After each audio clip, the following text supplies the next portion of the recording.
Hello, my name is Chris O'Malley and I'm here today to show you how to make a secret slider window card. This card appears to be difficult to make, but it's actually really simple. It's a really neat way to switch up the average card, that the standard card size that we often send to our friends and family. What part that makes this secret is that when you pull on the tab, the window slides over, revealing a secret message. Really neat way to surprise family and friends as they get the card. You might need to write pull here so they know that they're supposed to pull on this when they get it if they've never seen a card like this before. But here's my version and I'm going to show you how to make it. Okay, first thing you're going to do is cut a sheet of cardstock in half. This is 5.5 by 8.5. My cardstock today is bumpy on one side and smooth on the other side. Because I want to stamp these stars around the edge, I'm going to choose to put the smooth side of my cardstock on the outside so it's a little bit more attractive. But that's a personal choice and up to you however you want to do it. The first thing I'm going to do is score this cardstock.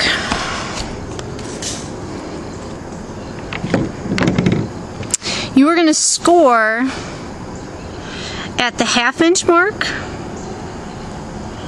and at the 4.5 inch mark.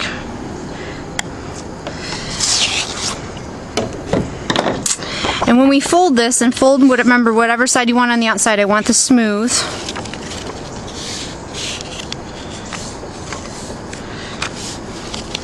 This is going to make the body of our card. This piece of cardstock here. We're not finished creating it quite yet. Well, the next thing we're going to do is cut some slits into this piece. The side that has the tab folding in right here like this is the outside and the front of your card. So I'm going to set that down with the tab on this side, and I am going to cut 2 slits, and I'm going to line the other side of my cardstock up with the 7.25 mark. And I'm going to cut a slit from 3/4 up to 4.75. If you have never done this before, on your blade there are cross hatches, and in the center of that mark is the actual blade on your cutting tool. So when you set it down, I'm going to do this again. I'm moving the edge of my paper to 4.75. You're going to set the plastic down and put the blade right at 3/4. Push it down, it cuts through the paper, and then slide it up until it's 4.75. Then you're going to pick it up. This is going to create those 2 slits in your cardstock, creating the window for our card. Let's set this piece of cardstock aside. I'm going to get out a second piece of cardstock, which I've already cut to 3.75 and 4.75. This is going to help create the window in our card. I'm going to put this at the 2-inch mark, and I'm going to cut almost all the way through it, like so. It's a little fuzzy, as I guess my blade's getting dead. I have to look at that, but it won't matter for what we're doing. Now we're done with the cutting board. I'm going to slide that to the side.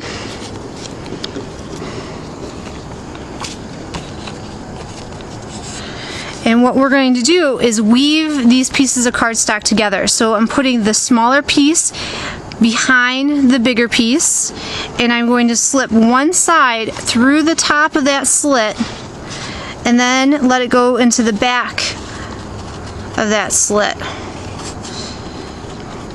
And now when I flip this over,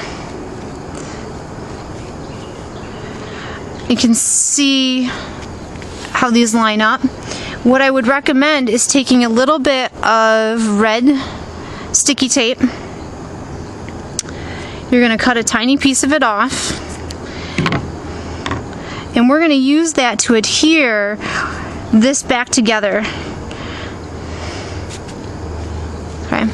So on the front, we can see that this piece slides and it is attached in the back, and that created our window. Alright, the next thing that I'm going to do is I'm going to use a circle punch. This is a 1 1/4 circle to create some notches into the front of my card. And I'm just going to slide the circle in part way, the paper in part way into the circle and squeeze, and it's going to give me a notch. And then I'm going to close the card. I'm going to move this flap out of the way, close the card, and I'm going to repeat that same process. I'm going to put it in and use the top to line up so they match. Squeeze again. And now I have a notch in the card in order for the recipient to pull open the window. So now I can fold back that other piece. Okay. Now let's glue the body of this together. So what I'm going to do is I'm going to take my red line tape again, find the start of it.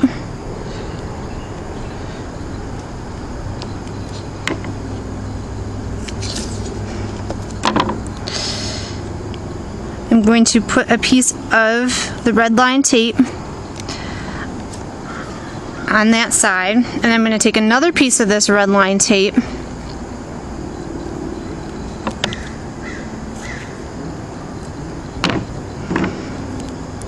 and I'm going to put it on the opposite side. This side has the grooves. I'm going to stick it up here on the opposite side to seal up the back of this card. At this point, I'm going to pull off the back of the red line tape, and then I'm going to shut this card, shut the back side up, and now we have a card base. And at this point, if you want to do any stamping on this piece of the card, this is a great time to do it. I decided I wanted to add some blue stars to the background of this card. Clean my stamp off a little bit.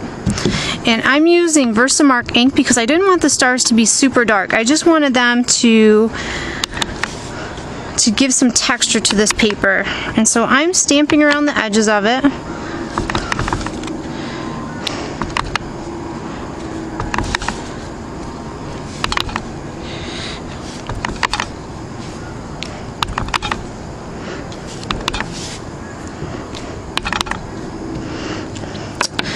If you also would like to add, you can add some stars onto this piece here to make it match and make it feel like it's all one piece.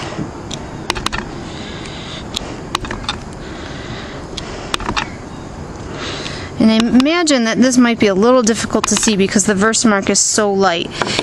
You can use a bolder color. I made another example of this card with a bolder color of star, seen here. I just wanted to make a subtle one as well. So this is the bold version, and then here is a more subtle version. Okay, perfect. Now we can attach our pull tab. And what we're going to do is we're going to add some adhesive to both sides of this tab. And then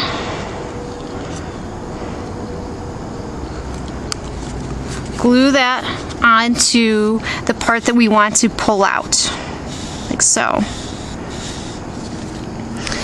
The next thing we can do is take a piece of 2 3/8 by 4 inch white cardstock, and the idea is we're going to adhere that inside here. This is going to give us a place to stamp, make our decorations a little bit more appealing.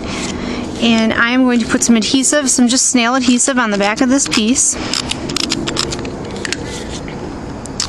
And then I'm going to slide it underneath this blue piece, and you don't want it to peek out this other side. That's going to look silly. So you want to make sure that it's lined up over here, and before I push it down or adhere it, I don't have it lined up quite right, I'm going to pull this over and make sure that on this side it's not sticking out as well. So it's fine. So now I can take my fingers, push this down, and now that white piece is adhered onto the card. And this is where you can do some stamping and additional decorating. I'm going to use some black ink to stamp sentiment on this white piece here. And then I decided I also wanted to put an additional sentiment on the other side of my card. So now I'm going to go to my secret part, and I'm going to stamp a sentiment at the top. And I'm purposely stamping it at the top and not in the middle, so I have some room to write a message to the birthday girl. I'm going to set this side aside for a second, and I wanted to have another embellishment, something else on the card that was a little bit special. And I went through my stamps and I found this really cool stamp by Stampin' Up! That said Birthday Bliss. So I'm going to stamp this in blue ink on a little piece of white cardstock. Birthday Bliss. And Stampin' Up! Makes a punch that goes with a lot of their stamps, but unfortunately Ed McMahon never came to my house and gave me $1 million, so I can't afford to buy everything. So I decided that this one was easy enough to cut out. I didn't need to purchase a punch to go with it. So I'm just going to use my scissors to fussy cut around the edges of the image. And it only takes a second.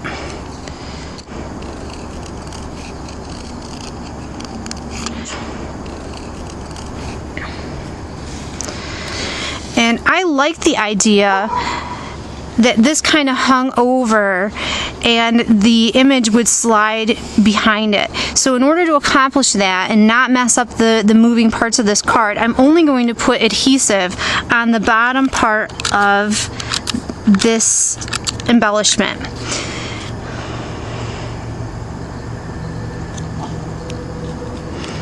Tie that down, and then if you've done it properly, the window should slide behind it without a problem at all.